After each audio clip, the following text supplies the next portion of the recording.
otro seminario del ciclo Freedom Perspective, donde están participando como expositores miembros corresponsales del centro, del Friedman Hayek Center for the Study of the Free Society. Y bueno, hoy tenemos el gusto, el privilegio de tenerlo a Carlos Rodríguez Brown desde España.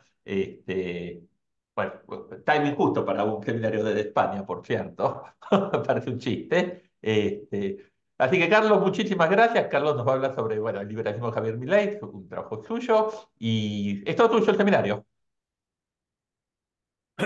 Muy bien, Ricardo, muchas gracias. Muchas gracias a Usema. Es un placer estar otra vez con vosotros y os voy a presentar un libro que está a punto de salir. Va a salir la semana que viene o la otra en la editorial Lid en España, que se titula El pensamiento de Milei, liberalismo contra estatismo. Comentábamos antes de empezar el seminario que difícilmente puede ser más oportuna la salida del libro después del lío que se ha montado entre Pedro Sánchez y Javier Milei. Y entonces debo aclarar que es un libro que se centra sobre sus ideas, no sobre su gestión, que además tiene muy pocos meses, ¿no? Debo decir que no conozco a Javier Milei salvo por una única oportunidad en la que dialogamos así como estamos dialogando ahora, Zoom mediante, hace unos años. Y, y este libro está dedicado esencialmente a analizar su pensamiento. Hablo muy poco sobre su persona y he hablado muy poco con gente que está cercana a él. Se da la casualidad que tengo muy buena amistad con personas que han tratado al presidente y en especial con dos referentes doctrinales suyos a ambos lados del Atlántico, que son Alberto Venegas Lynch en la Argentina y Jesús Huerta de Soto en España, ¿no? Que ellos cultivan este pensamiento de Hayek y de los austríacos, que les gusta hablar de estatismo como el enemigo del liberalismo, enemigo de la libertad. Eso es seguir la vieja línea hayekiana de oponer el liberalismo a lo que Hayek llamaba el socialismo de todos los partidos. Y también tengo amigos liberales que son muy contrarios a Milei, como por ejemplo Roberto Kachanowski y algún otro, ¿no? Sin embargo, he preferido no consultarles y abordar directamente el pensamiento de Milei, por así decirlo, sin intermediarios. Porque me parece que en última instancia lo que importa son las, las ideas. Dejarme que os cuente una anécdota. Hace 40 años entrevisté a Hayek en Madrid. Estaba terminando el que iba a ser su último libro, La fatal arrogancia. De hecho, estaba dándole vueltas al título. Y, y le comenté que qué le parecía aquella famosa frase de Keynes al final de la teoría general, cuando dice que los intereses no son lo más importante y que lo más importante son las ideas. Y recuerdo como si fuera hoy que se incorporó Hayek, se entusiasmó y me dijo que sí, que sí, que sí, que sí, que me dijo, yes, yes, Maynard was right. que tenía, que tenía razón. ¿Por qué? Y porque las ideas se asocian pues, con valores, con normas, con tradiciones, con instituciones que van hilvanando la vida social, ¿no? De manera, pues yo creo que mucho más sólida y perdurable de lo que pueden lograr esos hombres providenciales de los que con mucha razón desconfiaba Alberti, ¿no? Y las ideas son importantes. Las ideas, en el caso de Milley, eh, podemos ver su importancia en el otro lado, es decir, ver qué reacción ha provocado en los enemigos del liberalismo, ¿no? Y la verdad es que se han conjurado para decir que en Argentina va a haber una completa catástrofe por culpa del liberalismo, ¿no? Bueno, pues de eso trata el libro, ¿no? yo intento investigar cómo es el liberalismo de Milei. No me interesan las jerarquías y me da muchísima pereza, como decimos los argentinos, muchísima fiaca me da las etiquetas. Y que si yo soy más liberal que fulano o menos que mengano, estas cosas me parecen muy tontas y me gusta decir, esto le gustará a Gabriel Zanotti, que en realidad liberal, liberal, liberal solamente hay dos personas en el mundo que son Mises y el Espíritu Santo. Y los demás, pues todos tenemos pues nuestros defectos. Pues la verdad es que si hay una palabra que califica a Milei, pues es la palabra liberal. Y él se identifica con liberal, e incluso con diferentes variantes. Él se ha definido libertario, anarcocapitalista o minarquista, pero en fin, independientemente de cuál fuera la taxonomía que le vamos a adjudicar, pues a mí me parece que es claramente un liberal en el sentido más amplio de la expresión, ¿no? Es decir, una persona que defiende que el poder político tiene que estar limitado en aras de la consecución de objetivos que son plausibles y que tienen escala, escala individual. Y, y, y de eso va el libro. Lo divido en una serie de capítulos. El primero es la cuestión de la originalidad del pensamiento de Milley. Como vosotros sabéis, ha sido acusado de plagio. En primer lugar, sale la revista Noticias y algunos otros medios, y por lo que yo he visto, esas acusaciones están fundadas. Parece que efectivamente es una, es una persona que se copia otros trabajos y me parece una persona que es descuidada, porque en el fondo, pues, ¿qué más te da citar, no? Citar, pues, es un esfuerzo pues muy pequeño, ¿no? Quiero decir, simplemente pones, pues esto lo dijo fulano y ya está, ¿no? O sea que no tiene demasiados problemas. No solamente Milei es una persona que copia, sino que además que se copia. Es decir, sus libros muchas veces reproducen eh, otros trabajos suyos, sin citar que efectivamente son de él en otro libro. Tampoco le costaría nada. Me parece que es una persona que tiene como mucha prisa, creo yo. Dejemos esto. El capítulo siguiente es un capítulo sobre antecedentes. A mí me parece que ahí es importante porque, entre otras cosas, hablo de Eudema.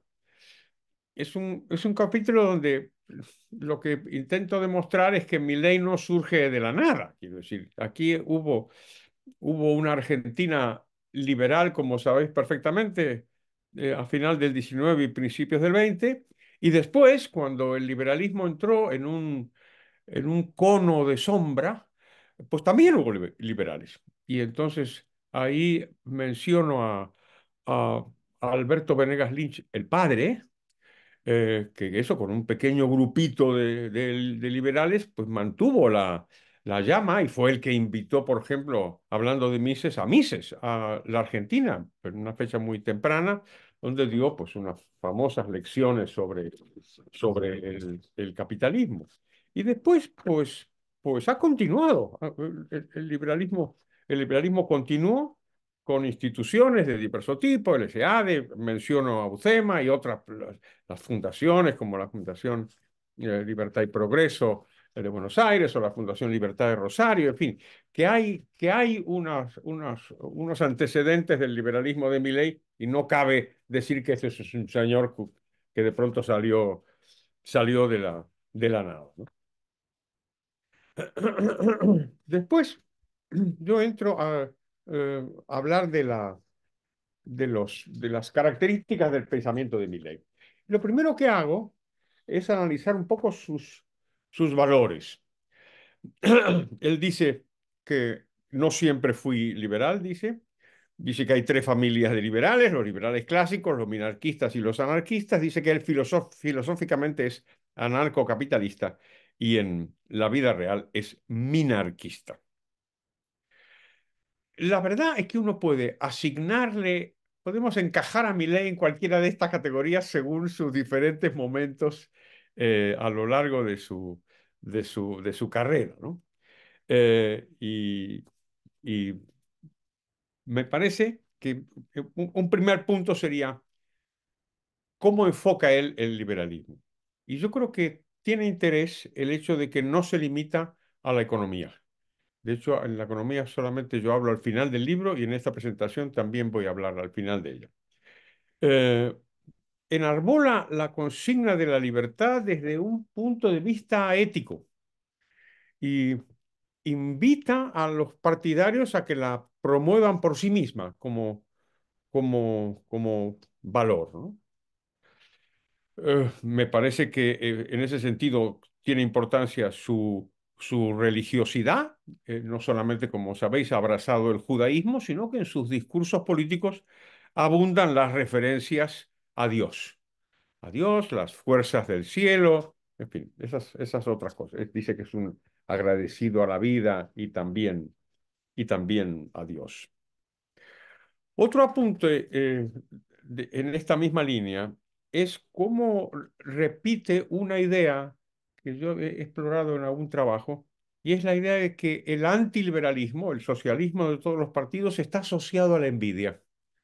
Y la envidia es el más antisocial de los pecados. Alguna vez he dicho que es el único pecado del que nunca podemos estar orgullosos de haberlo cometido. Es un, y yo creo que los estados modernos y los estados redistributivos tienen una carga de inmoralidad en la medida en que fomentan o propician la envidia. Bueno, si os interesa, en la página web mía podéis encontrar ese trabajo. Otro asunto también es la cuestión del aborto. El aborto, hay Milei plantea ahí el aborto como una cuestión moral y además, en ese sentido, se separa de manera muy radical de sus referentes ideológicos, como es el caso, por ejemplo, de Rothbard, que como recordaréis, pues es un es un gran defensor del aborto. Otra cuestión de valores es que defiende el matrimonio y a la hora de la cuestión que puede ser polémica del matrimonio homosexual, él dice que lo que le interesa del matrimonio es sobre todo su carácter contractual. Y al ser un contrato libre entre adultos que manifiestan voluntariamente su consenso, el punto que él subraya es el que no cree que el Estado tenga que tener un protagonismo en ese contrato. Otra cuestión de incorrección política, como sabéis, es la cuestión de la retórica, la cuestión del lenguaje. Hace muy poco tiempo rechazó el lenguaje inclusivo, cosa que, por cierto, a un otro país latinoamericano, creo que es Perú, no estoy muy seguro, también, también lo han excluido. Me parece un apunte interesante y, como digo, políticamente muy incorrecto. Y por fin el capítulo de los valores dice, yo me planteo, bueno, si este hombre aprecia la libertad, ¿qué cosa puede decir de cuando no hay libertad? Y entonces analizo sus reacciones ante la dictadura de la dictadura militar. Y ahí también me parece que es políticamente incorrecto en el sentido no de que defiende la dictadura, pero sí que ataca esta visión, digamos, asimétrica del pasado, conforme al cual, pues, en los horrores de la Argentina, el único responsable son los militares y al parecer no había ningún problema con los terroristas, lo que obviamente es una gran falsedad. Se le ha acusado de ser un admirador o un cómplice de la dictadura. Yo creo que esto no tiene mucho sentido. Bueno, pues el capítulo siguiente habla de política y aquí hay una cosa que tiene algún interés y es que no solamente Milei es obviamente un outsider, es un extraño para la política, sino que además manifestó durante buena parte de su carrera una reacción en contra. Es decir, él afirmaba, en particular en sus obras con su coautor Diego Giacomini, que no le interesaba la política y que no quería participar y que los liberales no deberían participar.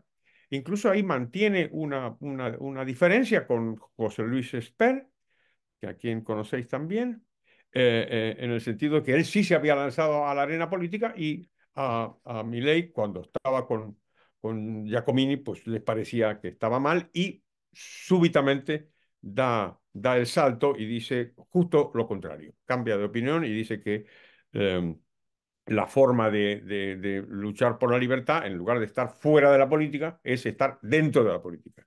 Y la batalla cultural, pues darla dentro en lugar de darla fuera.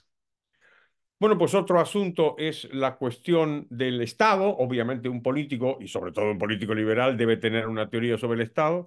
Y la de Milley es que el Estado no es fruto de ningún contrato social, sino de la violencia y la explotación. Es decir, no es un servidor del pueblo, sino un, un enemigo del pueblo. Es profunda e inherentemente capitalista, no representa a la sociedad, sino que es su opuesto. En el capítulo de la política interesa, me parece a mí, la cuestión del populismo. A ver si Milei es o no es un populista. Y algunas de sus formas, desde luego, lo asimilan muchísimo, ¿no? La idea de la casta, la idea de los bloques de unos y otros, este tipo de lenguajes me parece a mí bastante populista. Ah, esto es un tema interesante para los liberales. ¿Puede haber un populismo liberal? Pues yo creo que ha habido algún populismo con rasgos liberales, como el de Carlos Menem en la Argentina, y su gobierno pues emprendió apertura de los mercados y privatizaciones. No estoy seguro que sea correcto calificarlo de liberal, porque lo que Menem desde luego no practicó es la idea de la bondad de la limitación del poder. Dejarme que os cueste aquí una anécdota. Cuando Menem era presidente vino a España y nos fuimos a entrevistar a unos periodistas a Barcelona. Y entonces yo le pregunté por qué estaba haciendo políticas liberalizadoras cuando no las había anunciado. Y Menem me dijo, pues porque si las anuncio no me vota nadie. Esto es menos divertido de lo que parece, ¿eh? Porque te pone en manos de gente que no te dice la verdad, ¿no? Pero en fin, la segunda pregunta que le hice fue, ¿a usted qué le parece esto de que lo que pensamos los liberales y es que el poder tiene que estar limitado? Y me dijo que no entendía la pregunta. O sea, no entiende, no entiende la idea de la limitación del poder, ¿no? Ahí analizo algunas ideas de Rothbard sobre el populismo libertario. También la cuestión de la política y la pandemia. Yo creo que se puede aplicar ahí un cierto, establecer un paralelismo entre Milei y la lideresa política emergente en España, que es la presidenta de la Comunidad Autónoma de Madrid, que se llama Isabel Díaz Ayuso, y que lo que hace es practicar lo mismo que Milei aconsejaba en Argentina, es decir, desaconsejar el cierre de las economías y proponer unas economías abiertas. Y yo creo que eso le dio popularidad a Milei y desde luego a Ayuso le dio una popularidad enorme. E incluso personas de grupos que habitualmente son muy antiliberales, como los artistas, por ejemplo, se volcaron en apoyar a, a Isabel Díaz Ayuso. Yo creo que ahí es una cuestión política que, que yo creo que tiene interés. Bueno, y en último lugar, vamos a hablar un poco de economía. Lo que hace Milei es, dice, hay que volver a abrazar el modelo económico de la libertad. Él es un hombre que, hablando de antecedentes, siempre remite a la Argentina a la gloriosa Argentina liberal y dice que hay que recuperarla. Pero ¿qué es lo que uno detecta cuando estudia las ideas económicas de Milley? Pues que cambia, que evoluciona. Él es un hombre que con una juventud, digamos, de centroizquierda, pues abraza el liberalismo de los tuyos, Edgardo, de los de Chicago, y es un gran admirador de la escuela de Chicago, de Friedman y de Lucas. Y en algún momento dado, otra vez se produce aquí un cambio. Él es un crítico consistente del keynesianismo, pero lo que hace es abrazar, básicamente es un monetarista, y además con bastante solvencia por los trabajos que he consultado. Me llamó la atención en sus libros, es un hombre que utiliza bastantes matemáticas y desde luego están bien, no digo nada, las ecuaciones las he revisado, están bien, no es que sean ninguna novedad, están en los manuales, pero se ve que tiene una soltura matemática que no todos los economistas tienen, pero en fin, la mayoría tenemos. Y me llamó la atención porque son libros en principio que también eran destinados al público en general y yo no sé bien qué reacción pudo haber tenido el público al encontrarse con sus ecuaciones, ¿no? En un momento dado, como digo, da el salto y se produce un acercamiento a la escuela austríaca. Y Milei lo cuenta prácticamente como una conversión. ¿Sí? En algunos párrafos que son bastante emocionantes personalmente, dice que es como una especie de, de, de Pablo de Tarso, ¿no? Cayéndose del caballo en camino a Damasco. En algunos aspectos económicos, Milei nunca cambió, digamos, en el sentido, por ejemplo, de los controles de precios.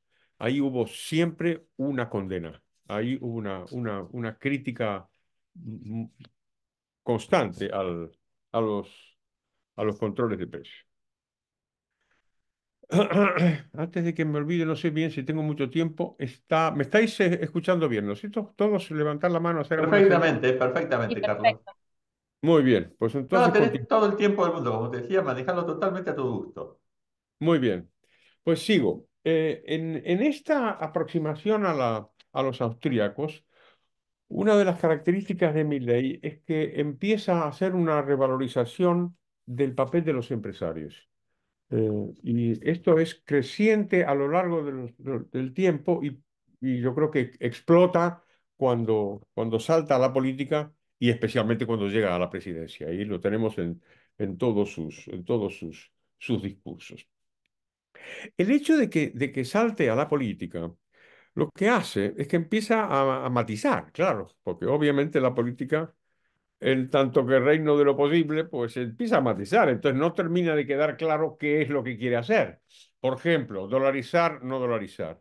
Sí, Banco Central, no Banco Central. Hay una entrevista en donde le dicen, ¿usted sería el presidente del Banco Central de la República Argentina? Y él responde, sí, siempre que sea el último. Y lo que mantiene es un juego que puede ser cómodo, pero en realidad intelectualmente no tiene mucho asidero, que es decir, yo tengo unos principios y los voy ajustando según me van saliendo las circunstancias, cosa que yo entiendo, porque la política uno tiene que gobernar, claro, y si resulta que tienes problemas porque tienes la oposición de los gobernadores, en fin, lo que sabéis perfectamente más que yo, uno puede decir, bueno, entonces ajusto mis principios. Y entonces él insiste en eso. Dice, bueno, yo soy filosóficamente anarcocapitalista. En la práctica, dice, soy minarquista.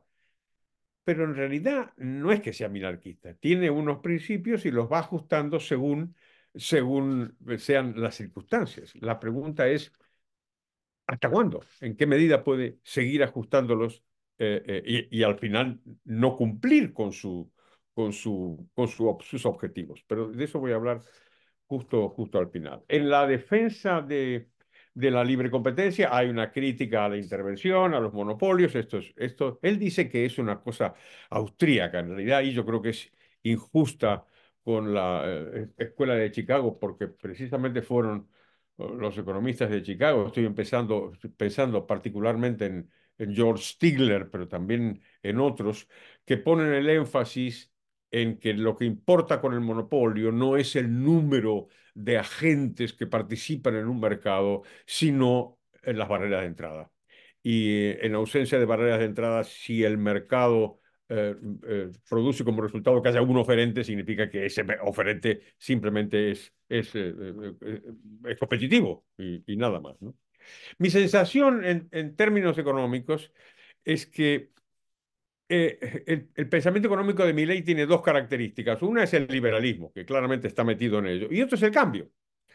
Entonces, por ejemplo, se ve en los cambios de opinión que tiene con respecto a uno de los más importantes economistas argentinos del siglo XX, que se llamó Olivera, Julio Olivera, a quien tuve el placer de conocer porque presidió la sesión de la Academia Argentina de Ciencias Económicas, donde yo me incorporé como académico correspondiente. Bueno, pues Milei fue capaz de destripar a Olivera, denigrarlo y a los pocos años alabarlo.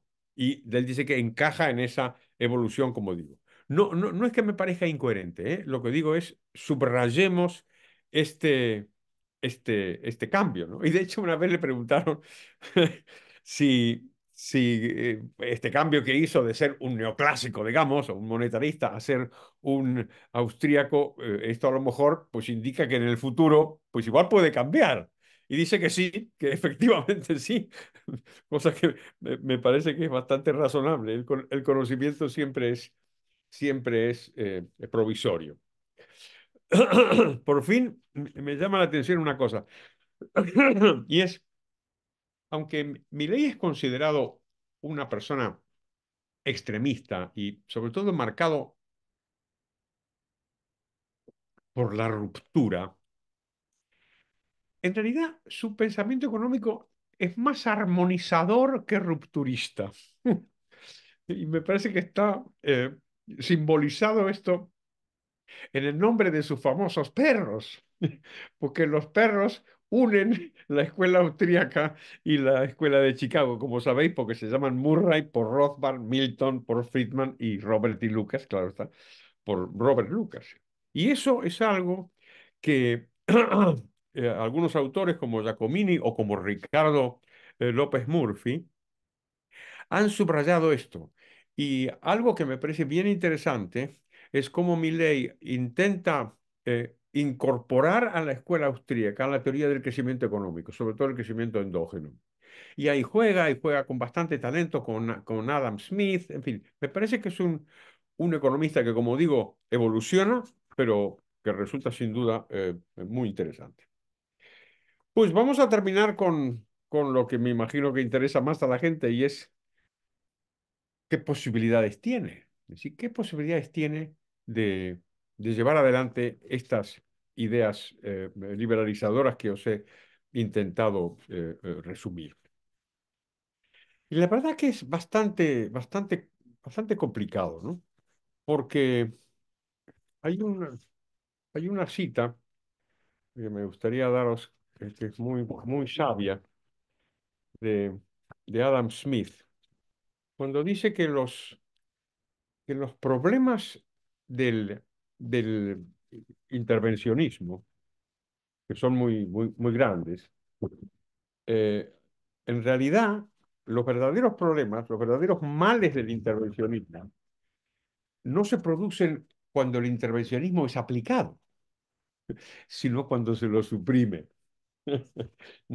No recuerdo ahora dónde está, pero es una cita muy famosa de la riqueza de las naciones. Él estaba hablando de la posibilidad de hacer reformas y dice que, claro, que hay que tener mucho cuidado porque lo habitual cuando se producen las reformas es que suceda esto. Es decir, que los males aparezcan primero y en la máxima intensidad cuando el liberalismo es suprimido. Algo parecido decía Milton Friedman, Ricardo, te acordarás, cuando hablaba de la inflación, ¿no? cuando decía que en la inflación los efectos buenos aparecen al principio y los efectos malos después, pero cuando Ujú. haces la política antiinflacionaria es como la borrachera, digamos, los Ajá. efectos malos son los efectos que aparecen primero, cuando, cuando tienes el hangover, ¿no? Y, y por eso me parece a mí la clave del asunto es la paciencia. La paciencia y el aguante de los argentinos, porque uno no puede gobernar contra el pueblo. De hecho, nadie puede gobernar contra el pueblo, ni siquiera los dictadores, ¿no? Y la idea de que el liberalismo puede salir adelante en la Argentina, que sería una cosa maravillosa y a todos nos gustaría, depende críticamente del tiempo, claro. Y a lo mejor tiempo es precisamente lo que mi ley no tiene. Pero eso sí es algo que no sabemos todavía. A ver si los argentinos van a tener la paciencia de aguantar estos efectos malos que vengan primero para que vengan después los buenos. Muchísimas gracias. Gracias, gracias a vos. Y bueno, pueden escribir sus preguntas en el panel de preguntas y respuestas. Florencia, ¿quién más maneja vos la reunión? La pregunta, pongo la primera pregunta nada más, me tiento. ¿Qué horizonte temporal le ves a esa paciencia? Porque la pregunta, claro, vos sabés, la Argentina se caracteriza por ser muy impaciente y bueno, con razón, ¿no? O sea, estamos quemados de espanto a lo largo de los años, toda la historia argentina. Es como que todo el mundo, Doña Rota, como decía Neustadt, ha tomado un curso rápido de economía, todo el mundo, bueno, está pendiente día a día de lo que pasa. Sí, eh, me tenés que hacer preguntas que yo sepa responder. No, es que yo no sé la respuesta, no tengo ni idea. Yo, Yo, honestamente, si me lo preguntás a mí, no tengo respuesta alguna, no tengo idea. Esa es la palabra justa. sí, fíjate que hay una cuestión que tiene que ver con el populismo, ¿no?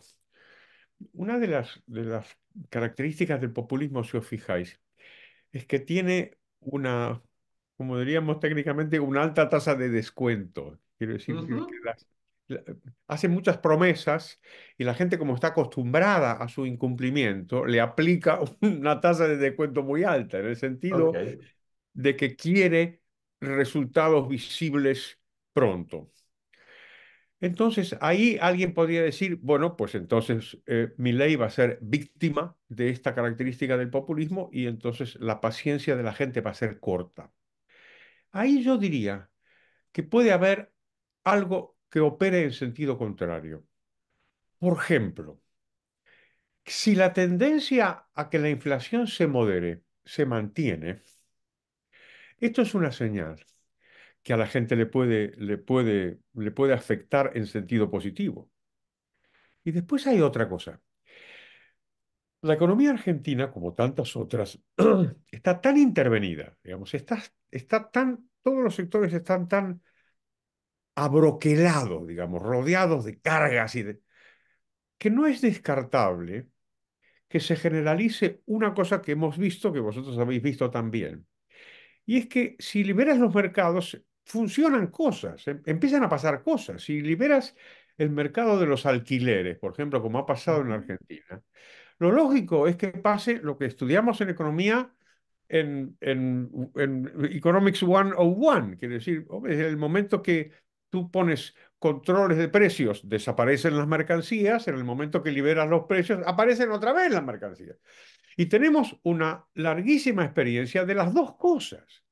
Y entonces, pues sí, cuando en 1948 Erhard liberalizó los precios de la Alemania ocupada, cuando por cierto todos los asesores le decían que no lo hiciera, pues lo hizo y empezaron a aparecer las mercancías. Claro, se acabó el mercado negro y aparecieron las mercancías. Y lo mismo pasó en la Rusia de Yeltsin, que también hizo lo mismo, liberalizó los precios prácticamente de la noche a la mañana, overnight, y como dicen los manuales, aparecieron las mercancías, ¿no? En España pasó lo mismo también, cuando se fue liberalizando microeconómicamente España desde la muerte de Franco, pues pasó lo mismo. Y en Argentina, pues ha pasado con los alquileres. mi esperanza es que esto quizás sea generalizable y en la medida que vayas abriendo lentamente la economía, el pueblo argentino puede ver que existe la posibilidad de que esto que está contando Milei y lo que hemos contado los liberales siempre, y es que el mercado funciona, pues sea verdad. En la medida que tengas esas señales, tu paciencia va a aumentar, creo yo. Ujú. Coincido, coincido. Gracias. Ok, Florencia, prometo no interrumpir más. No, por favor, muchísimas gracias, doctor Carlos Rodríguez Brown, por esta exposición y por la presencia. Hay mucho interés, hay muchas preguntas, así que voy a ir compartiendo algunas con usted para que, bueno, si considera puede dar algún comentario. La primera, Pablo nos pregunta, ¿hasta dónde Milei es un liberal o es un capitalista conservador? Porque me resulta difícil entender que un liberal quiera imponer el liberalismo en lugar de convencer y esperar la libre aceptación del mismo, contrario a la filosofía de Ayn Rand, por ejemplo. Ujú. Muchas gracias, Pablo. Sí, en el fondo es una clásica paradoja. No te puedo imponer la libertad, ¿no? Eso sí que está claro. Sin embargo, ahí podríamos plantear un par de cosas. Primero, te subrayo lo que había dicho antes, ¿no? En el momento que estás en la política, yo creo que la imagen es cuando salís del jardín y te metes en el barro, ¿no? Estás en un auténtico lodazal chapoteando y rodeado de contradicciones y de problemas. Así que es muy fácil detectar contradicciones en lo de Milei. Algunos liberales, el propio Roberto Kachanowski, algunos otros lo han señalado, han dicho que esto es contradictorio con su liberalismo, la subida del impuesto, lo del impuesto país, en fin, las cosas que sabéis vosotros. Sin embargo, ahí yo te diría una sola cosa. A mí me parece que mi ley está haciendo más o menos lo que prometió. Más o menos, ¿eh? Quiero decir, no es lo de Menem, ¿no? En el sentido de que hace una cosa completamente distinta de lo que había prometido. Es verdad que a mí me puede gustar, pero no fue lo mismo que había prometido. O bueno, o Pedro Sánchez, por nombrar a una figura de moda, que hizo exactamente lo contrario de lo que había prometido en la campaña electoral. En ese sentido, mensajes como, por ejemplo, que va a liberalizar la economía, que va a controlar el gasto público y va a contener o restringir o eliminar la emisión monetaria financiadora del déficit por parte de los bancos centrales. Esto se está produciendo y Milei lo anunció. O sea que en ese sentido sí que podemos ponerlo en valor. Y lo que desde luego anunció, y eso sí que lo tengo muy claro y lo tengo documentado en mi libro, es lo que os comentaba de los costes iniciales. Sí, esto lo dijo en reiteradas ocasiones. Dijo, ojo, porque lo primero que vamos a ver son los efectos malos. O sea que podemos cuestionar infinitamente, Pablo, el liberalismo de Milei, pero esto yo creo que habría que ponerlo en valor. Hay una pregunta sobre la política internacional, por supuesto, y va a ser difícil que no surgiera. Pregunta sobre la política internacional del presidente Milei. En general, si usted considera que es acertada, esto nos pregunta Majo, en particular en lo que tiene que ver con el alineamiento con Israel, pero también podemos tomar en consideración, por supuesto, el evento que estamos transcurriendo en lo que son las relaciones diplomáticas, ¿no?, con España, que también hay una pregunta al respecto. Vale. Ahí otra vez podemos decir que Milei no ha engañado, ¿no? Es decir, Milei desde el principio dijo que su política exterior va a estar orientada por dos aliados, Estados Unidos el primero y dentro de Estados Unidos Donald Trump, y después por Israel, sin duda alguna. O sea que nos puede gustar o no gustar, pero desde luego ahí no ha, ahí no ha engañado, ¿no? Y, y es políticamente muy incorrecto, ¿no? Incluso uno puede decir, caramba, qué audacia, qué osadía, qué temeridad, ¿no? Eh, jugar a la política con estas bazas que al parecer son tan negativas. Pues a lo mejor no lo son tanto, ¿no? A lo mejor, pues, hay más personas que están apoyando a Estados Unidos o a Israel que las contrarias, ¿no? En el caso de España, eh, pues Milei y Sánchez han sido que se han peleado en el patio del colegio desde hace mucho tiempo. Entonces, no me parece extraño que se peleen. Incluso uno puede decir que a ambos la pelea esta les interesa en la medida que ambos tienen interés en tapar los problemas internos con problemas externos. Eso es un clásico de la política. Y por supuesto los problemas de Milei los conocéis vosotros perfectamente porque estáis viviendo en Argentina y los problemas de Sánchez son muy considerables, de todo tipo. Antes de incluso de la aparición de los escándalos de corrupción había problemas políticos de todo tipo. O sea que a ambos les puede interesar. ¿Qué va a suceder con eso? Pues hay un refrán que dice, con las cosas de comer no se juega, ¿no? Y mi sensación es que hay en el fondo, digamos, si hay dos países que se quieren, son Argentina y España. O sea, está en disparate pensar que se pueden romper las relaciones. Digamos, es una locura. Recordaba el otro día yo que, que Francisco Franco, la dictadura de Franco, que había hecho una guerra contra los comunistas, Franco nunca rompió relaciones con Cuba, nunca rompió relaciones diplomáticas con Fidel Castro. Y se habían matado en tierras españolas los franquistas y los comunistas. Quiero decir, hay un sustrato de armonía y de afecto y, por supuesto, de intereses económicos tan poderoso que yo creo que va a prevalecer sobre el disparate, pero a lo mejor me equivoco. Pasamos a una pregunta de Eleonora Urrutia. Consulta, ¿cuáles son los principales problemas económicos, regulaciones e intervenciones que cree que Javier Milei no está abordando en la coyuntura a pesar de que sigue pasando el tiempo? Eh, lo primero que hay que recordar es esto de, a pesar de que sigue pasando el tiempo, ha pasado muy poco tiempo. Es que este es el asunto, es apenas unos meses. Y si uno empieza a pensar, esto lo hablo también en el libro, la pregunta de Zabalita, de cuándo se jodió el Perú, que si remontamos en el pasado y tenemos una visión histórica, ¿cuándo empezó Argentina a torcerse? Pues hace muchísimo tiempo, ¿eh? Es habitual echarle la culpa a Perón de este asunto y yo creo que es incorrecto, ¿eh? Porque los males empezaron antes.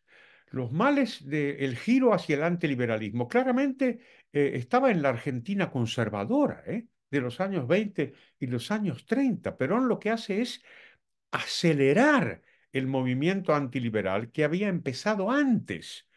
Os cuento una anécdota.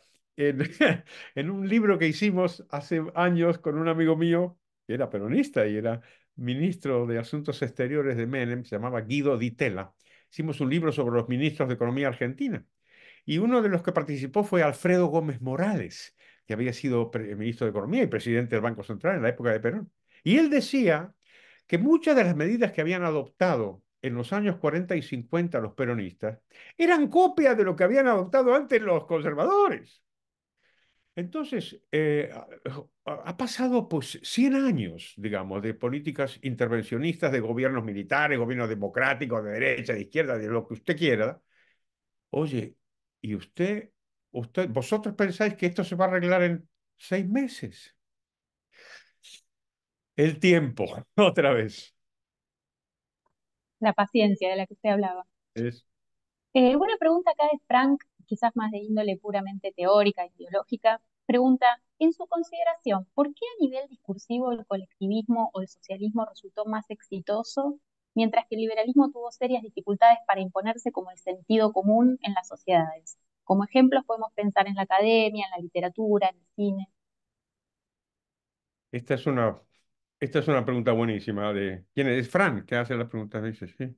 Muchas gracias, Fran. Esa es una pregunta buenísima. Buenísima, buenísima, buenísima. Y, y a lo mejor requeriría un seminario íntegro solamente para empezar a abordarla, ¿no? Siempre he pensado, por supuesto que juegan muchas cosas, ¿no? Es obvio que juegan los intereses creados. El intervencionismo pues genera muchos intereses. El liberalismo los desafía. El liberalismo desafía, pide a todo el mundo que compita y nuestra tendencia, pues naturalmente es a rehuir la competencia si podemos, ¿no? Y buscar el amparo del Estado. Yo tenía un amigo, Pedro Fraile, un, había estudiado en Estados Unidos, era un tipo muy inteligente, y él decía así, era calvo como soy yo, y él siempre decía, los liberales estamos en contra de los subsidios, pero si hay uno para calvos...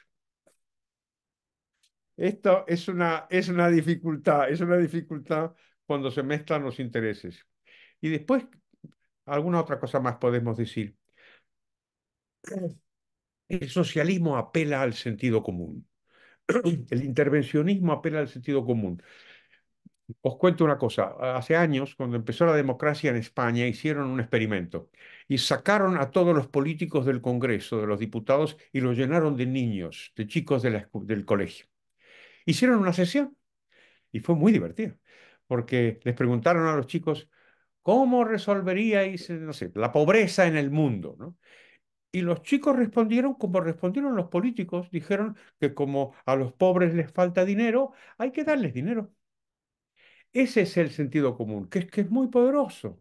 Entonces, el explicar que resulta que los pobres salen de la pobreza en un marco institucional en donde la gente puede respetar los contratos y entrar en relaciones de beneficio recíproco. Claro, esto hay que tomarse el trabajo de entenderlo. Es mucho más fácil y de sentido común el socialismo. Si pasa un problema, pues intervengo, gasto público, tal, no sé qué, ver una sola parte de los problemas y no todo, ¿no? Y después, quizá lo más inquietante de todo esto es por qué el socialismo tiene tanta perdurabilidad cuando no funciona. Es decir, una y otra vez vemos que no funciona. Ninguna de las variantes del socialismo funciona. No me estoy refiriendo al socialismo carnívoro del comunismo, que se llevó 100 millones de trabajadores por delante, los mataron de hambre. No, no. También el socialismo más vegetariano, digamos, ¿no? No funciona. Y sin embargo tienen esta perdurabilidad. Hay un libro muy famoso, el libro de Schwettinger, ¿no? Que es 4.000 años de controles de precios, ¿no? Y yo dije, caray, qué cosa más curiosa, ¿no? Pues sí, desde los sumerios hasta los Kirchner, llevamos 4.000 años de controles de precios. Nunca han funcionado, nunca. ¿Cómo es posible que sigan?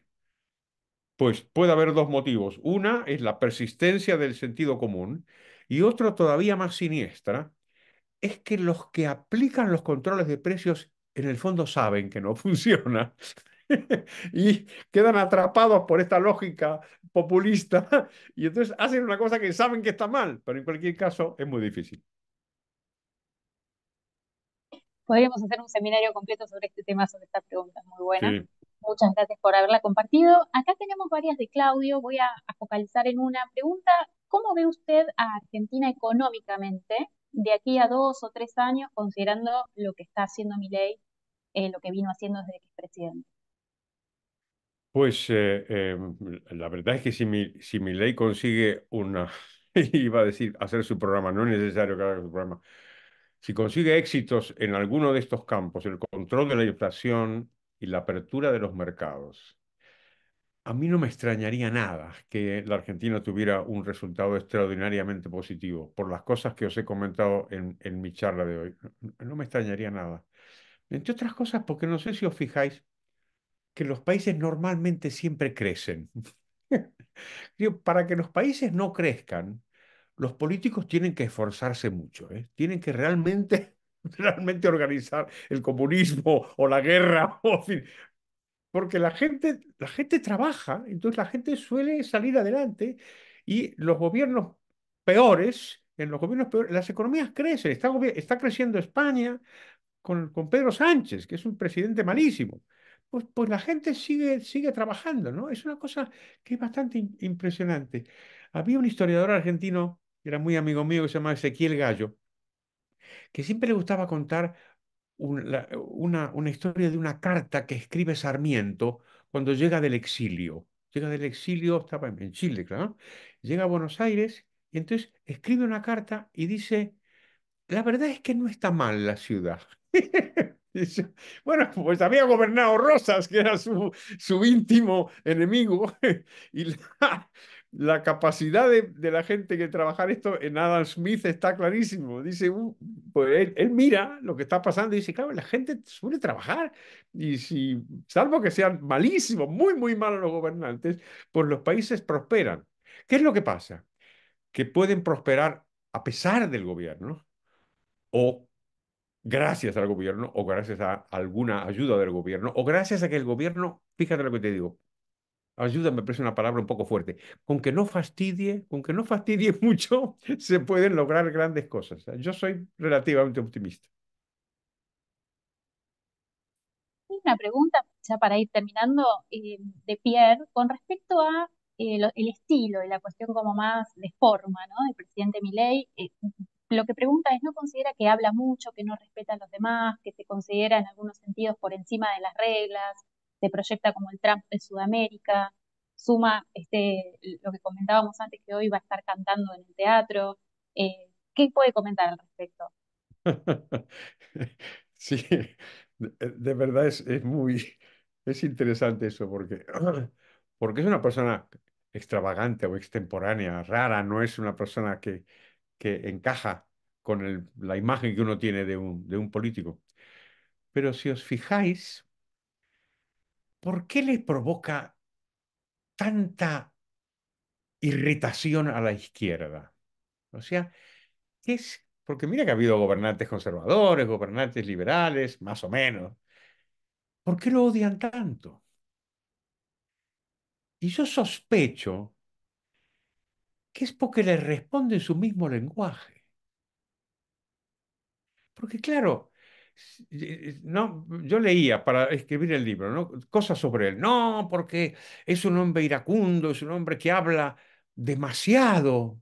Digo, ¿habla demasiado? Digo, ¿y Hugo Chávez? ¿Qué pasa? ¿Era el rey del laconismo? ¿Solamente cultivaba los monosílabos?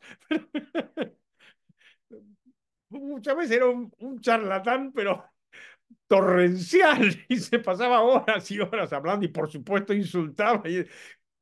Y lo que pasa es que nunca tuvieron enfrente a un tío que es como ellos y que funciona con su mismo lenguaje. No les tiene miedo y les gana las elecciones. En ese sentido se parece a Isabel Díaz Ayuso en España. No es que utilice un lenguaje tan estrambótico como el de Milei, pero les planta cara. Y le dice, entonces, les cuestiona todo. Entonces, si te portas con mi ley como un matón, como hizo el ministro de Transportes español, Óscar Puente, pues te encuentras con otro que te responde igual. Y fue una cosa preciosa porque Puente hizo una especie de disculpa que en realidad era una confesión de lo que estaba pasando, dijo Óscar Puente, después de que se montó todo este lío. Dijo, si yo hubiera sabido las consecuencias de lo que dije, no lo habría dicho. Fijaros que eso no es pedir perdón, ¿eh? Eso es reconocer, me equivoqué.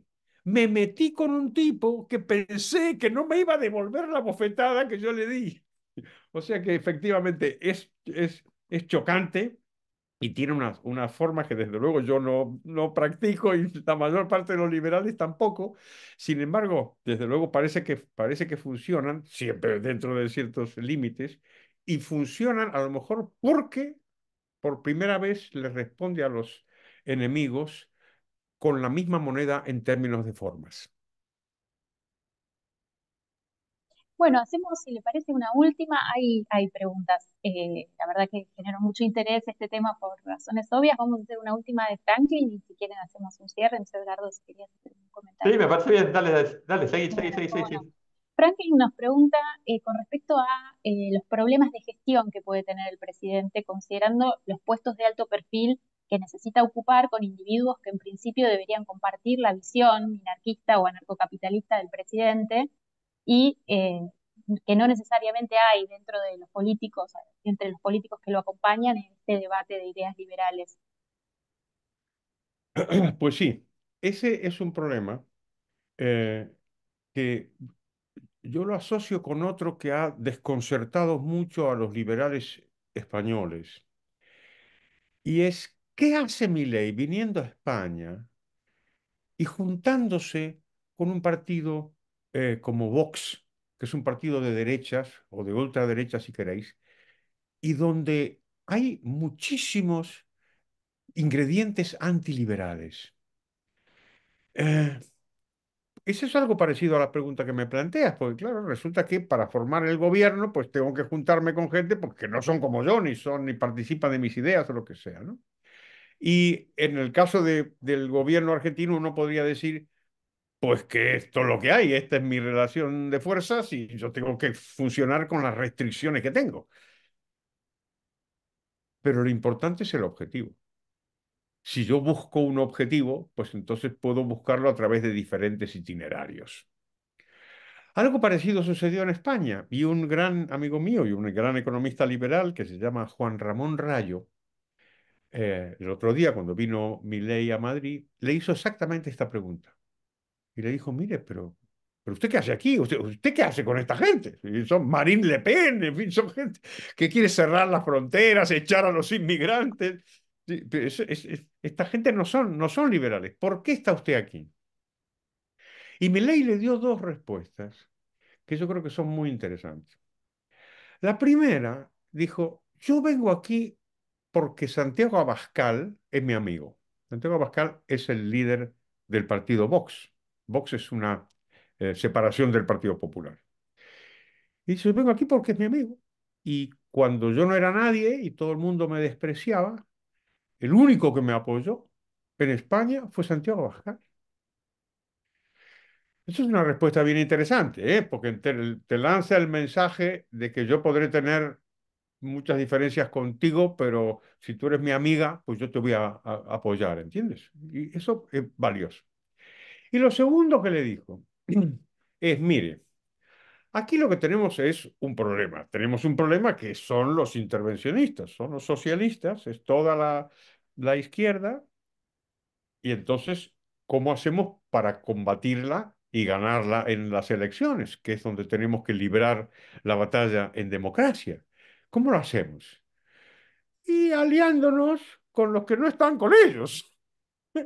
Y es verdad que no son todos iguales a mí ni a ti, a lo mejor son pues personas muy diferentes y quizá pues estarían muy en desacuerdo con las cosas que hemos hablado en el seminario de hoy.